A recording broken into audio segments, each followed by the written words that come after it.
Israeli जौहरी programme पे हम बात कर रहे हैं जिसके बारे में कहा जाता है कि हर चंद है पर नहीं है। तो कैनेडी के कत्ल के बाद आपको पता है जॉनसन साहब सदर बने। सर अच्छा, सदर बने तो जॉनसन साहब की पूरी तवज्जो वियतनाम पे थी। बिल्कुल। तो उन्हें इतना वक्त ही नहीं मिला कि वो इसराइल से पूछ सकते। वो जो मैकेनिज़्म एक कैनेडी साहब ने कायम किया था मायनाकार टीमों का, वो उन्होंने कहा यार कोल्ड स्टोरेज में। CIA ने 1967 में रिपोर्ट दी कि इसराइल जो है कम से कम 2 जौहरी हथियार बना चुका है। अच्छा, उस वक्त जॉनसन साहब थे लेकिन कोई नोटिस नहीं लिया। फिर जॉनसन हार गए थे, फिर निक्सन आ गए। तो दिसंबर 1969 में जो नेशनल सिक्योरिटी एडवाइज़र थे हेनरी किसिंगर, उन्होंने सदर निक्सन को एक मेमो लिखा कि इसराइल जो है उसको हम फैंटम तैयारे दे रहे हैं। उस ज़माने में बड़ा नाम था फैंटम तैयारों। तो लेकिन उसके बदले हमने उनसे यकीन दहानी करवाई है कि आपने लुच तो तल दिया है, हथियार तो आपने बना लिया है, लेकिन अब आप एक एहसान ये करें कि बताएं नहीं किसी को। हाँ, बस खामोश रखे यार। तो इसराइल ने कहा बिल्कुल। मैं तो हमारा तो वैसे ही मूड नहीं था। हाँ, फैंटम तैयारे जो हैं वो मिल गए।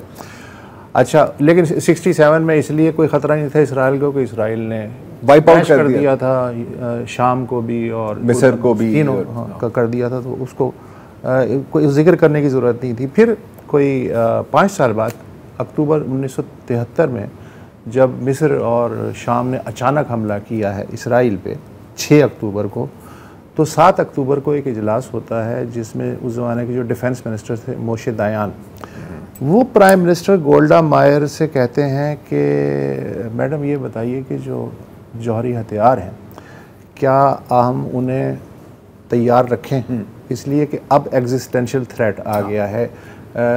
सीरिया जो है गोलान के ऊपर से नज़र आ रहा है और सिनाई डेजर्ट में मुसलसल मिस्र पेशकदमी कर रहा है। तो दिस इज़ एग्जिस्टेंशियल थ्रेट, तो क्या करें। उन्होंने कहा हाँ तैयार तो रखें लेकिन मैं अमरीकियों से बात कर लेती हूँ। तो अमरीकियों को उन्होंने एक इनडायरेक्टली कहा कि देखें अगर आप नहीं आए हमारी मदद तो फिर हम आखिरी जो सलूशन है वो फिर इस्तेमाल करने में मजबूर हो जाएंगे। तो अमरीकियों ने फिर एक एयर कॉरिडोर डेवलप कर दिया जिसके ज़रिए रोज़ाना कई दफ़ा अमरीकी तैयारे असले से भरे तैयारे उतरने लगे और फिर उन्होंने बिल्कुल जैसे इस पूरी कुछ बिल्कुल ऐसा यही था। अच्छा, और उसके बाद अल्लाह भला करे ये हुआ कि 1986 आपको याद होगा एक साहब आए थे मोर्दखाई वनूनू जी। मोर्दखाई वनूनू साहब जो हैं 60s और 70s तक 6 साल इसमें जो देमोना न्यूक्लियर कॉम्प्लेक्स था उसमें बतौर टेक्नीशियन वो काम करते रहे। तो 82 में जो इसराइल ने कत्लेआम किया लबनान में, उसके बाद उनका दिमाग घूम गया और वो थोड़े से लेफ़्ट की तरफ हो गए और उन्होंने नौकरी को लात मारी। उन्होंने कहा मैं सब बता दूंगा। तो उन्होंने संडे टाइम्स को, बरतानवी अखबार जो है, विथ फ़ोटोज़ एंड डॉक्यूमेंट्स, उन्होंने कहा कि जी देमोना जो है उसकी ऊपर की मंजिलें तो हैं लेकिन 6 मंजिलें अंडरग्राउंड हैं और सारा खेल वहाँ होता है, वहाँ कभी किसी टीम को वो जाने की इजाज़त नहीं देते, ऊपर ही वो टरखा देते हैं, देखें सर ये है, देखें सर वो है। लेकिन उसने कहा कि देमोना में 40 किलोग्राम प्लूटोनियम सालाना बनाने की गुंजाइश है। ये बहुत बड़ा धमाका था। मुसाद ने इसका नोटिस लिया, उन्होंने हनी ट्रैप किया उसे। लंदन में थे भाई साहब, तो उन्हें कहा रोम में कोई खूबसूरत लड़की है, उसने फ़ोन किया, वो रोम पहुँचे, उन्हें तंबू करके इसराइल पहुँचाया गया। उन पे मुकदमा चला गद्दारी का और सरकारी राज फाश करने का। 18 साल मोर्दखाई भाई को सज़ा हुई। 2004 में इस शर्त पे रिहाई हुई कि तुमने बंद रखोगे, किसी आउटलेट को इंटरव्यू नहीं दोगे। तो अभी तक मोर्दखाई जो हैं वो ज़िंदा हैं। अच्छा, इसराइल ने दुनिया भर से जो इक्विपमेंट्स और रॉ मटेरियल है वो चुराया, जैसा कि हर कोई करता है। जैसे अमेरिका जो है बड़ा दूध का धुला हुआ है, इसने भी जो जर्मन साइंटिस्ट थे जी बिल्कुल उनको अगवा करके ही एटम बम बनाया। और इस ऑपरेशन का नाम था ऑपरेशन पेपर क्लिप। हाँ, फिर सोवियत यूनियन वाले कुछ उठा के ले गए थे, तो ये सबको पता है। तो इसराइल ने भी जाहिर है कि ये किया और इसे खुफिया तौर पे एड भी मिली और कहीं कहीं से इसने चुराया भी। मसलन 1963-64 में अर्जेंटीना से 100 टन खाम यूरेनियम, जिसे आप येलो केक कहते हैं, ठीक, के कान से निकला वो जो डस्ट है या मतलब मिट्टी है उसको केक की शक्ल देते हैं ताकि वो बिखरे न, तो वो येलो केक जो हैं वो 100 टन ख़रीदे। 70s के अशरे में जनूबी अफ्रीका की जो गोरी हुकूमत थी जी, उससे उन्होंने 600 टन रॉ यूरेनियम लिया और उनसे कहा कि भाई जो है आपके न्यूक्लियर प्रोग्राम में आपकी मदद भी करेगा, जो किया भी है। अच्छा, और जो किया भी। और आपको शायद याद हो, आपने पढ़ा होगा कि दिसंबर 79 में इंडियन ओशन में जनूबी अफ्रीका के साहिल से कुछ दूर किसी सैटेलाइट ने एक फ्लैश देखा था। ये मुझे नहीं पता। हाँ, फ्लैश देखा और उनकी समझ में नहीं आया कि यार बाकी तो ये है, लेकिन ये जो फ्लैश है ये कुछ जैसे न्यूक्लियर बम का एक्सप्लोजन वगैरह उस तरह का होता है, तो कुछ समझ में नहीं आया। लेकिन बाद में जिमी कार्टर ने, जब वो सदर नहीं रहे, उन्होंने तस्दीक की कि ये मुश्तरका एटमी तजर्बा था जनूबी अफ्रीका का और इसराइल का। अच्छा, ये सॉरी आपकी वहाँ पे बात काट रहा हूँ, उस वक्त ये दोनों बहुत क्लोज, ये दोनों ममालिक इंतहाई करीब थे, क्योंकि नजरियाती भाई भी हैं ना। वहाँ पर भी अपार्थाइड और वहाँ पर भी अपार्थाइड, और इनफैक्ट ये जो जिस तरह से आफामों के साथ साउथ अफ्रीका, तो आज अपार्थाइड जिंदा है ना इसराइल, वो भी है, दे एक्सचेंज नोट्स। अच्छा, 1968, अब ये फिल्मी वाक़या, 1968 में लाइबेरिया की एक कंपनी में रजिस्टर्ड जहाज़ था, उस पर कई 100 टन खाम यूरेनियम लदा हुआ था। वो एक जाली जर्मन कंपनी से एक जाली इटालियन कंपनी को सप्लाई किया जा रहा था, शेल कंपनीज। तो जो हॉलैंड की बंदरगाह है रॉटरडम, वहाँ पे वो लग रहा लाश था, वहाँ अचानक से उसका जो अमला है वो बदल गया और बाद में पता चला कि वो सारा मोसाद का एजेंट थे। आज तक उस जहाज़ का पता नहीं चला कि वो यूरेनियम समेत गया कहाँ, और इसका जो नाम है वो आप तलाश कीजिएगा, पलम्बेट अफेयर्स, उस नाम से आप देख सकते हैं। प्रीटी वुमेन तो आपने देखी होगी, बिल्कुल, कई बार। उसके प्रोड्यूसर हैं आरनून, पता नहीं, थोड़ा सा मुश्किल नाम, मिल शाहान वगैरह, ये बहरहाल हैं। आपको पता है कि इसराइल का जो न्यूक्लियर प्रोग्राम है उसके जो गुलाम इसाक खान थे वो शमून पेरेस थे। शमून पेरेस जो हैं, मतलब one stop one window. Shimon Peres की ड्यूटी ये थी कि जो बेहतरीन दिमाग हैं उनको रिक्रूट किया जाए। तो उन्होंने, ये जो प्रोड्यूसर साहब हैं, उस ज़माने में इनकी उसकी फर्टिलाइज़र की फैक्ट्री थी, तो इन्होंने अपनी फर्टिलाइज़र फैक्ट्री का जो बोर्ड ऑफ गवर्नर्स हैं उसमें कुछ न्यूक्लियर माहिरीन थे अमेरिका के, उन्हें भी शामिल कर लिया कि सर आप मेंबर बन जाएं। तो वो जाके फिर वो टेक्निकल, आपको तो पता ही है, समझ गए होंगे कि क्या होता था। अच्छा, डॉक्टर रॉजर मेल्सन, पता नहीं आपने उनका नाम सुना है या नहीं है, न्यूक्लियर सिक्योरिटी की अथॉरिटी हैं पूरी दुनिया में, मतलब रशिया से लेके और अमेरिका तक।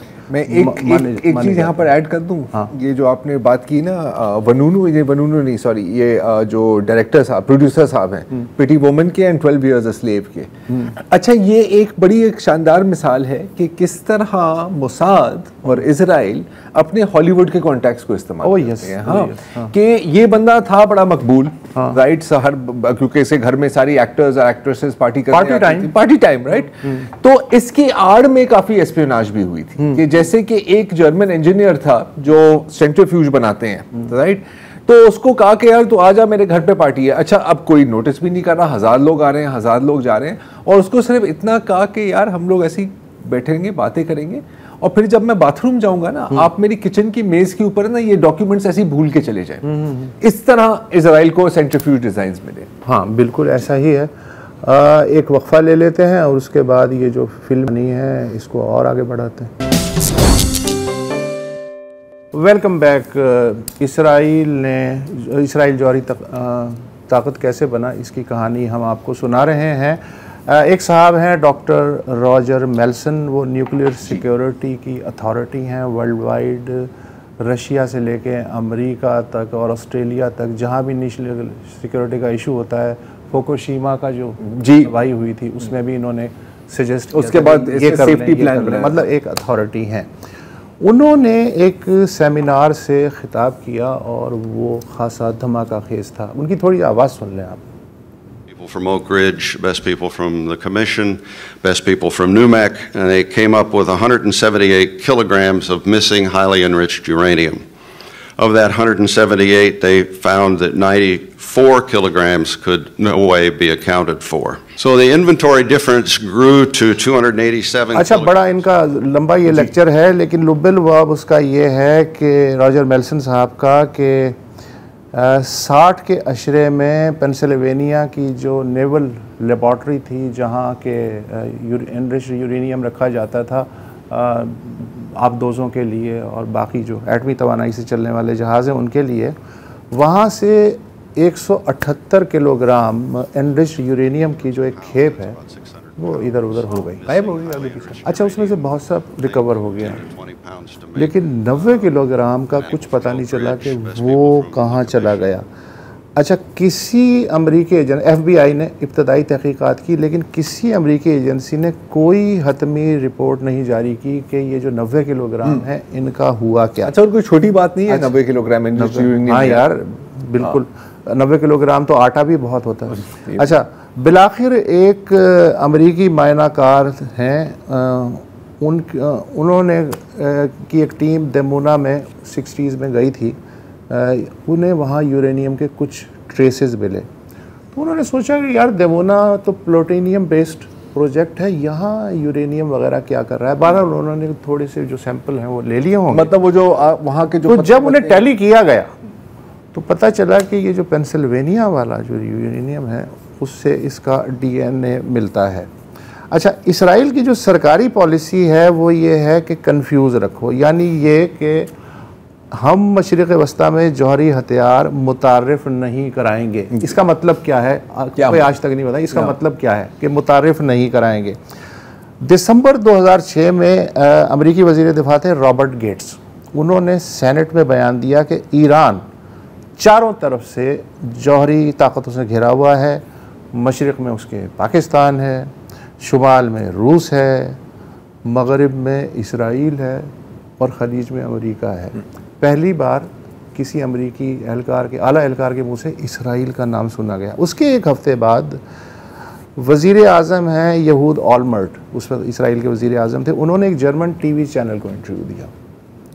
उन्होंने कहा, देखें जी, आज तक इसराइल ने कभी भी किसी मुल्क को ये धमकी नहीं दी कि हम तुम्हें सफ़ाए हस्ती से मिटा देंगे, लेकिन ईरान हमें हर बार ये धमकी देता है कि हम तुम्हारा जो है नामो निशान मिटा देंगे।